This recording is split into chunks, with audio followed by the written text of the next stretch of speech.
நீர் வடிநில மேம்பாட்டு திட்டத்தின் மூலமா எங்களுக்கு ஒரு இந்த உபரி நீர் வேஸ்டா எங்களுக்கு பாதிப்பு ஏற்படுத்த ஒரு பகுதியை தேர்வு பண்ணி அந்த இடத்துல ஒரு மழைநீர் சேமிப்பு கட்டமைப்பு புதிய மழைநீர் சேமிப்பு கட்டமைப்பு ஏற்படுத்தி கொடுத்தாங்க.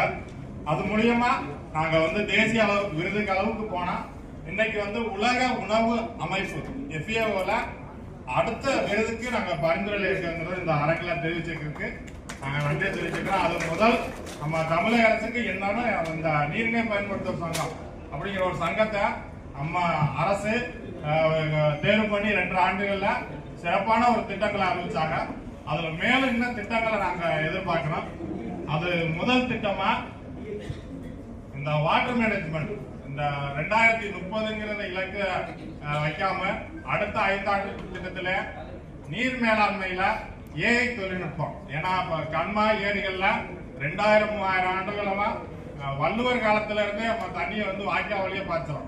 அதனால நிறைய தண்ணி சேதமா இருக்கு.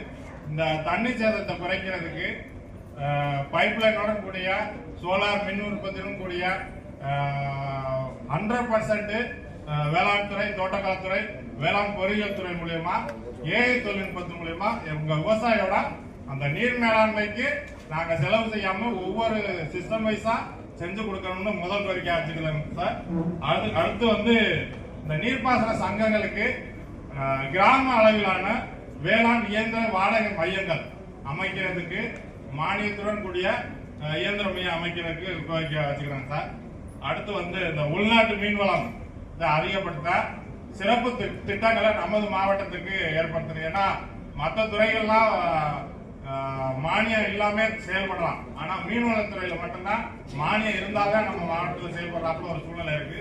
அதனால இன்னும் அதிக மீன்வளத்துறை சம்பந்தமா அதிக திட்டங்களை கொண்டு எங்களுக்கு சிறப்பிக்கணும்னு கேட்டு இந்த